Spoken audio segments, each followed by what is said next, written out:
Hello, welcome to Circuit of Success. I'm your host, Brett Gilliland, and today I've got the privilege to interview Ray McElrathbey. Ray, how you doing, man? I'm doing well. I can't complain. Life is great.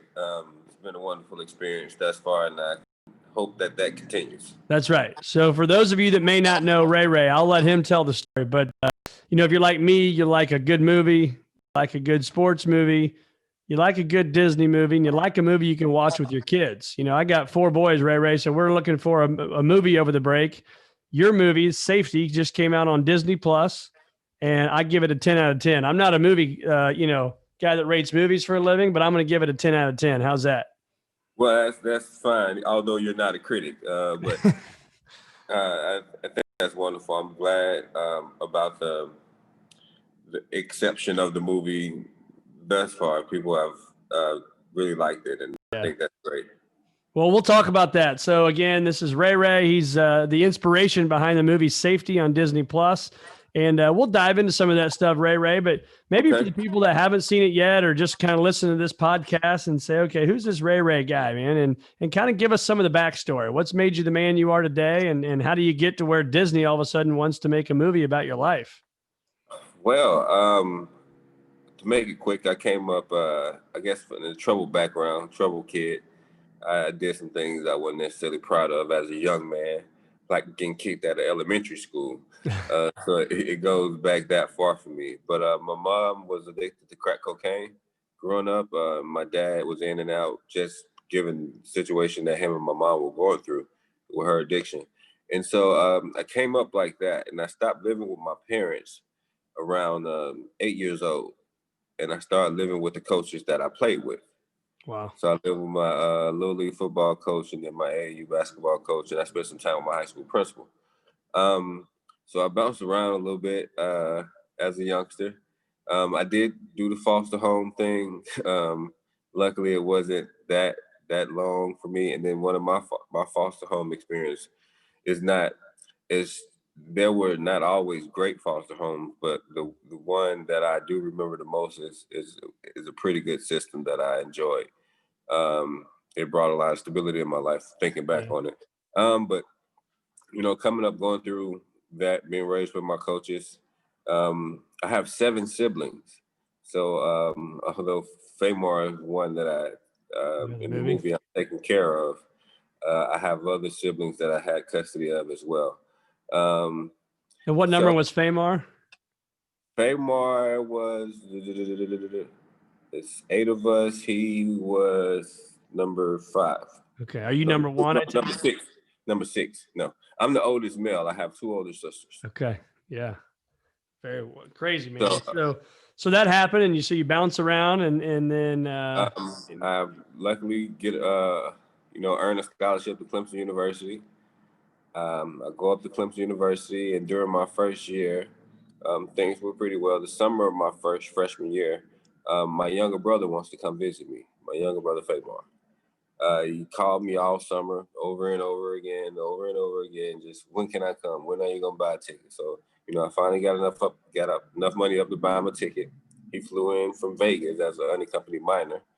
And he started, hanging out with me on campus, enjoying, the student athlete life. I did have summer classes at the time, but they were not as strenuous as, during the times during the fall semester. So we bounced around, I played football, always went to practice, and he was there. He enjoyed it.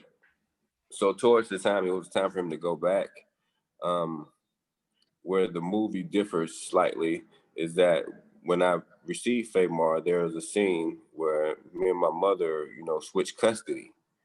That happened before Famar, Wow. Well, that happened before the whole thing, before everything went down. I ended up getting custody before the NCAA came along and all this other stuff. But nonetheless, because I had to get him in school and things like that. But Famar was at Clemson visiting for the summer and decided he didn't want to go back home. And I had been in situations with my parents, so I knew, some of the struggles he was going through, but I guess they had been a little bit more dire for him at the time. And so he didn't want to return back. And so he told me he wasn't going back. And I was like, I gave him an option, so you can either go back or go to foster care. And he said, I'd rather go to foster care, which, made me take notice. And he asked me, could he stay with me? And initially I said no. um, I, but he was still adamant about going to foster care, which made me consider it a little bit more. So I went to my mentors. I had 2 mentors at the time. One gentleman cussed me out. Told me that because he understood that I wasn't in the position to take care of kid, because he was paying my cell phone bill at the time. He was, looking out for me, making sure I had the things that I needed. So he already knew I didn't have any money. So, and then he knew he was a student athlete as well. So he knew that come along with being that. So Yeah. me getting the kid at that time just seemed crazy. And one of my other mentors, he was like, go for it, Ray. You can't do any worse than your parents. And I thought about it, and I took both of their advice, and I did it. Wow. And Yeah, and you think too, I mean, with what you grew up with, I mean, was family a foundation? I mean, it doesn't sound like maybe it was, but did you have it kind of in your body, if you will, in your mind and your heart that, man, you want something more for this kid? oh, most definitely. But that's how I came up. Family was always big for us, because Yeah. with my siblings, we had to stick together in order to, try to survive against my mother's addiction. Yeah. Because we all battling that beast. And for those who don't know, that's a hell of a beast. And so we're going back, and so we come together, almost, the camaraderie of siblings, to try to combat the addiction. Yeah. And we had our moments where we lost a lot of battles. And what was But that like when you say losing a battle? I mean, you said you're pretty vulnerable and transparent. What does that mean for those of us listening? well, that means that she's high today, and we saw the signs, and we didn't step in to try to prevent it. We didn't take some of the necessary steps to even prepare ourselves for that night. Yeah. Because we begin, if you live with the addict long enough, you'll start to notice their triggers. Sure. And so that's losing the battle, is seeing the triggers and then not stepping in to try to fix something before things get out of control. Got it. And so we will go through the day trying not to add to the triggers. Yeah, you don't want to be the trigger. Right. And so because we'll know what the night will bring, and then that next morning, and then that's if she's there. So it's gonna Right. be a rough few days. And so Yeah. I mean, it's unfortunate, but I think it's one of the better tools. It taught me to be adaptable. Like I gotta, because everything could change in a moment, and I was used to that. Yeah, that's unreal. So then, Famar stays with you at college. You kind of hide him for a while, right? We don't want to give too much of the movie away for those people that haven't watched it, but he comes to you and stays with you. You're hiding him. What was that day like when the coaches find out and they say, "Hey, Ray, man, we figured something out here. This isn't good." The coaches didn't find out. The coaches found out, um, not to give away the movie, but how the coaches found out was through the paper. Mm, The newspaper, that's right. That article. That's right. it became a national thing. It became a very local, it was on the front page of a local paper, and then that took off. Yeah. And so that's when they figured out, like, oh, he's really here. Yeah. Like he's here. Like, yeah. Yeah. I mean, what, fast forward a year from that, it was like Oprah was on or something like that. It was, your Yes. story was on Yeah. Oprah. That's crazy. Yes. It was one little roller coaster for a 18, 19-year-old. Yeah.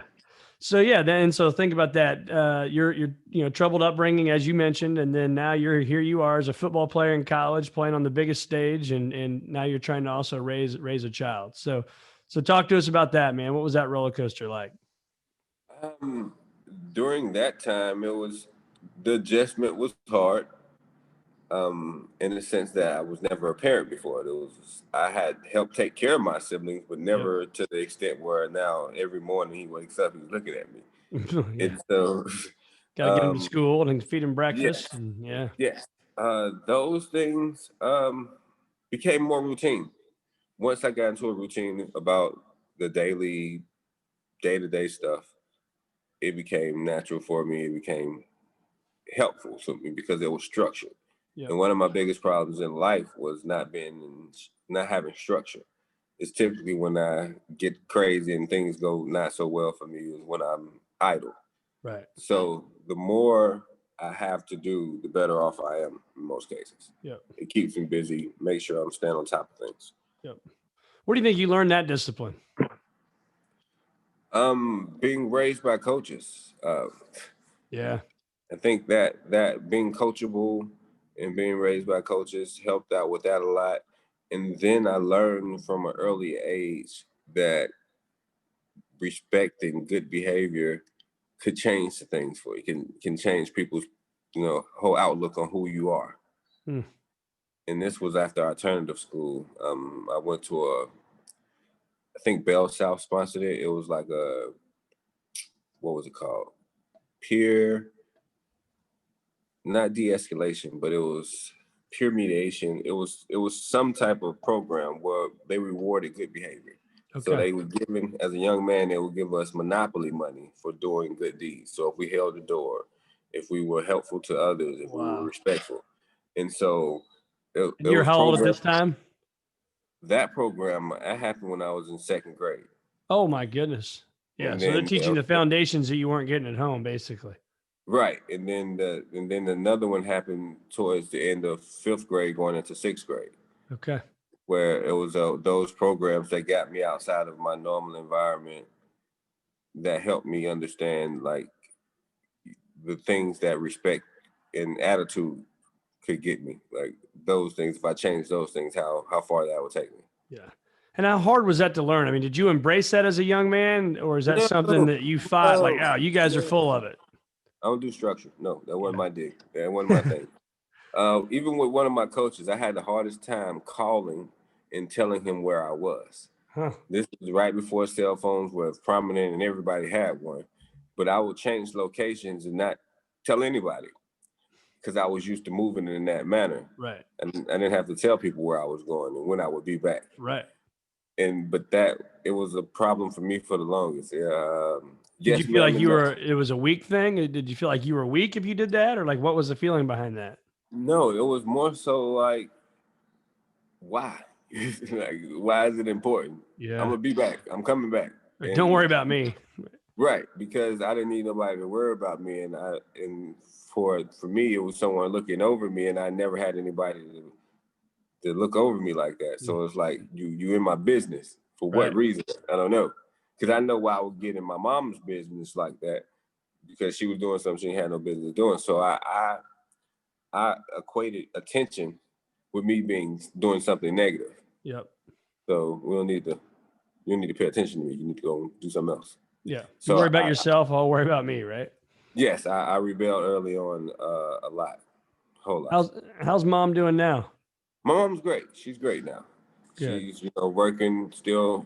Addiction is a day-to-day thing. It's each day is a new day. So that's what they teach you in the program. Yep.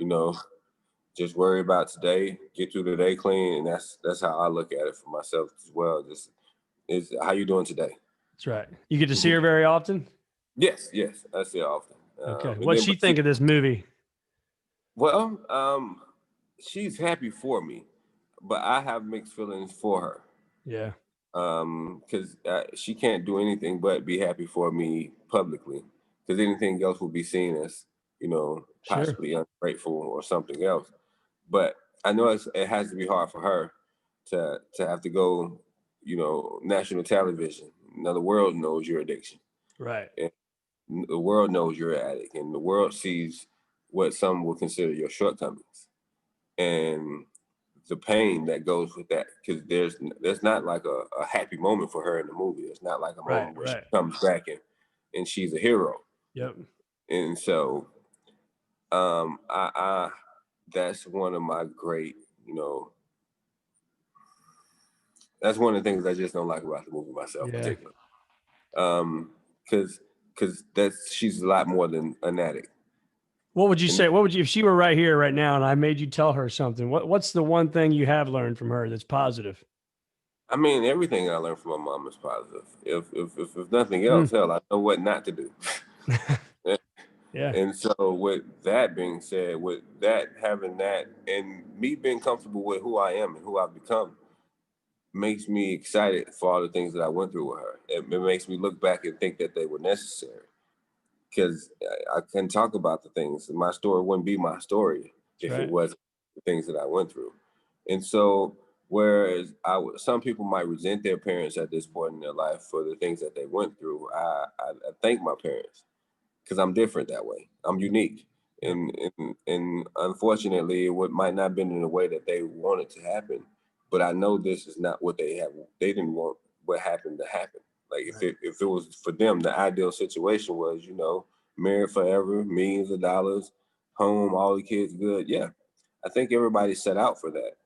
But if it doesn't happen, I'm not one to just be like, forget your intentions. Because I always knew my parents loved me. I never thought their intentions were malice or in any way of like something that they didn't have any malicious intent is what I was thinking about. Sure. So I'm not perfect either. And I've had my shortcomings in the things that I've done that I'm not proud of. So until, like I say, fix your own house, I can't go out and, go knock down somebody else's. That's right. And so, but for my parents, man, I love my parents, and I thank them for all the things that they instilled in me and all the things that they didn't. And for them to have the courage to let somebody else try it, a lot of parents will hold on and not let go. Yep. And will hinder their kids in a sense. But I had the opportunity. Pride, right? That makes me think of pride. Pride comes in, and they're not going to let that happen because of the pride. Yes, not going to help because of the pride. Not going to seek help because of the pride. Yep. And my dad was a very proudful man. He could have did that, and just not letting somebody else take care of me that wasn't bound by the state is a lot. Because they could have said no at any time. That's right. But I think they were having my best interests at heart, decided to let me go ahead and do the things that I needed to do in order for me to make it. Was sports for you? Was that one of those things, kind of get your mind off everything? Because you played AAU basketball. You obviously played football and other sports. I mean, was that your getaway? Yes, it was my getaway. It was the way I fit in. It was the way I wasn't alone on most days, because I always had a group of guys that wanted to be either on a team or competing against me. Yep. And so sports was definitely a safe haven for me, and it was a tool. It was a vehicle to get to the places I wanted to go. Yep. At first, it was a lifestyle for me though. It was all I ever wanted to do, and then I had to come to grips with that not being what I was going to end up doing for the rest of my life. Yeah. And then even if I made it to the NFL, it still wouldn't be what I would be doing for the rest of my life. At most, it'll be for a quarter of my life. That's right. And so, just having those different thought processes and perspectives always helped me move forward with how all the things that life throws at you. So what was it like when, do you call Disney? Does Disney call you? I mean, what's that whole, obviously I've never had a movie made by, about my life from Disney. So what's that process like, man? How's that happen? Well, you typically you go back and forth.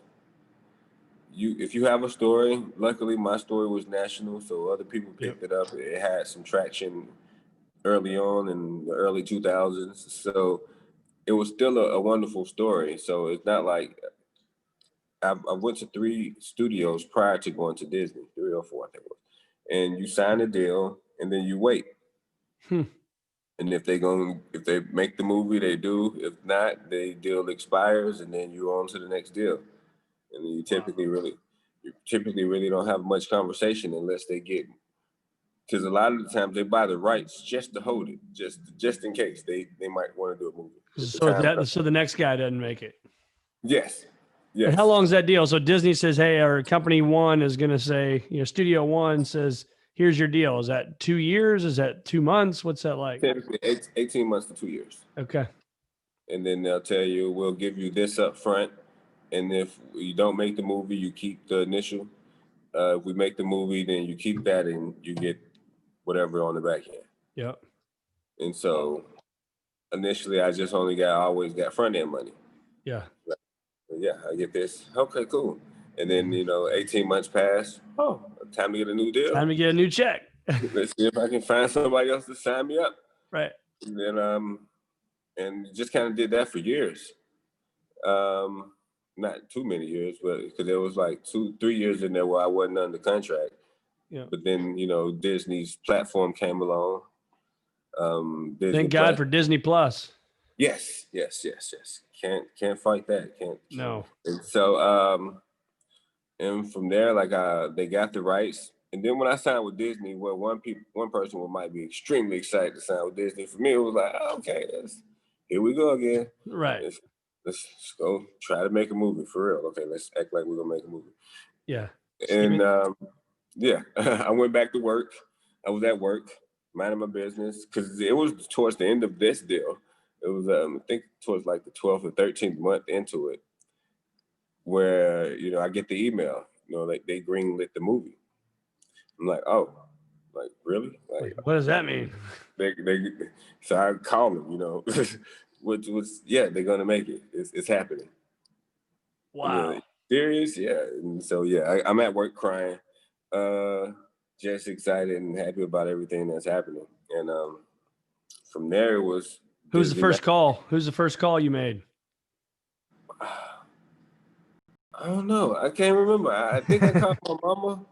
I think I called Famar. I might call Famar. Famar, they're gonna make a movie about it, man. Yeah, they're gonna do it. They're gonna do it because I didn't call my mom because I didn't want to tell her, because I typically don't tell people anymore, because once how many times you do it so many times, it's like me crying wolf. Like, oh yeah, I just saw a movie deal.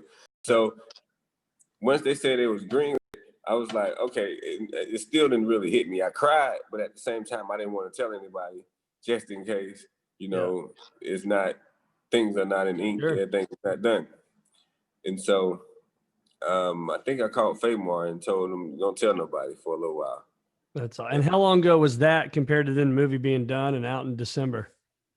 I think it was 2 years. Okay, so this has been going on for a couple of years. Yes. Wow. Yeah. Wow. Because we finished production right before COVID. Okay. And then, yeah. So you were pretty involved, right? You were on set quite a bit. Yes, all over the place. I trained the cast. I guess I got coffee a lot of the times. Now I was everywhere. You're the errand boy. Yeah. Yeah. How true is the story about Famar? And the people that are watching, I'm pulling my jersey. How true is that story? No, it's not. It's not that true. More so was that there was a what would I call it? A signal, a check we had for an alignment. Yep. And that we named after him, but it was based on us knowing that if they pulled this, that if they lined up their tight end behind this, like it was 3 yards behind the line, if they lined them up right there, that they were gonna run outside zone play. And so it was just basically anytime they get into a certain alignment, we'll call Fabo and know that it's an outside zone play. That's awesome. Yeah, that's cool. Very cool. So then now you reach it. What are you having to do now with the movie? You run around doing interviews like this, or what's the game plan? Yes. I'm running around doing interviews like this. I'm trying to inspire the world, change the world all at the same time, working with my foundation, which I started to do things similar to this, and help try to build service. Yeah. So tell us more, man. What's the foundation about? What are you going to do with the foundation, and what's Ray Ray doing today? Well, I'm looking to do an inpatient, bring in families, almost like a transition home. And so I'll, buy a duplex or, like a 4-story unit, a 4-unit apartment building, and put families in and work with them within the program. Okay. And transition them out. And what town are you doing this in? Atlanta, or where at? Yes, I'm looking to do it in Atlanta. Yes. Yep. I'm looking to do it in Atlanta because I'm also working with this after-school program called Scholars Ed. They have 54 facilities between Canada and America. Okay. And they're building more facilities. Jamal Lewis has a facility here in Atlanta. And I'm working with them to do something similar where it's an after-school program as well as something that ties into my foundation. Okay. So the kids get the educational, things that they need, and then we're putting together a financial literacy course Yep. to teach families to be more financially literate and how to keep their money, invest their money, and not just save it. Well, that's when I'm speaking now. Not that I wasn't speaking before, but now I'm speaking a lot more. Of course, That's getting right. the movie out. That's But awesome, man. We need to connect afterwards. I'm on a board here in St. Louis. Kyle McClellan used to be a pitcher for the St. Louis Cardinals, and they do a lot of work in Haiti and in North St. Louis here where I'm at, St. Louis, Missouri. So we do a lot of those things you're talking about. We buy homes, but not we, I don't, but I'm on the board. And so buy homes and then, fix them up and then get families in them, and they have a jobs program, and you got to be to school on time. I mean, all sorts of things that are going on, and they're doing just a bang up job with it. So happy to connect you with the right people and learn yes, from these folks. that'd be wonderful. Yeah. I'm looking to partner with anybody and work with, because I essentially want to build a network Yep. of people that understand what I'm doing and know what I'm trying to do, and then I'll keep you informed as I'm doing it. So it's almost like we're doing it. It's just like my village Yep. of people and helping other people. And so we go family from family, and so this is how we help this family. And then once we transition this family out, they can join the village. That's awesome. And Yeah. so Whether you're in St. Louis or Atlanta, man, there's plenty of opportunities out there to help people. yes, and that's the goal, to be of service. I invest. I started a trucking company, moving freight using 26-foot box trucks. So some I'm doing as well. I'm just trying to be involved as much as possible. That's awesome. It's great, man. Well, you're doing a great job. And where do our listeners find more of you? If you got somebody that's listening right now and they say, hey, we need a great speaker, come in, fire up the troops, fire up their staff, their team, whatever. Where do we find you for that? Where do we find you just to follow your story? Well, I have a website for my foundation. And you also can contact me through it. It's www.rayraysafetynet.com. I'm on Facebook and Instagram, Ray McElrathbey on Facebook, Instagram, Ray McBay, RayMcBey. Twitter at McElrathbey, which is my last name. I do have some agencies that I'm working with. So either Big Speaks or APB speaking bureaus. Both of them can have a agent to reach out to me and Awesome. get in contact with me that way as well. But I'm always open. You can hit me up online and I'll go from there. Just like we did, man, the story. And this is what I think I love just about you and about just so many people in the world today is, so I get done. I'm looking out right now where we watch our movies, and I got done, and me and the kids are sitting there. My wife's sitting there. We're watching the credits roll through, and you just feel good. You feel inspired, right? So if you haven't watched the movie, do yourself a favor, grab it with your kids and watch it. But I'm sitting there and I go to Instagram. I'm like, this guy's got to be on Instagram. I send you a message, and then it was that night, man. We were texting back and forth, like 15 times, just like literally 5 minutes after the movie. And I'm thinking, here's a guy that's going through Disney Plus. And I'm not saying this to brag about me. I'm saying this about you, is the fact that you're so giving, man, and what you're going to do and the impact you're going to make is huge. So I appreciate you responding and jumping back on this show, man. It's going to be awesome watching you as you continue to grow and the things that you're going to do. Well, I appreciate you having me. I try to be accessible to all, because I know that it's hard, and I don't want anybody to feel like they're out there alone. That's right. And so, hey, I'm here for anybody who could use any services. I try to help as much as possible, and I appreciate you for having me. And thank you for watching the movie, and I'm glad you enjoyed it. Absolutely. Well, Ray, man, it's been awesome having you. I appreciate you being on the circuit of success, and we'll shoot this your way when we're done, and we'll get it out there. We'll inspire a bunch of people and hopefully help a lot of people along the way, man. So thanks for being with us. No problem, man. Thanks for having me, Brent.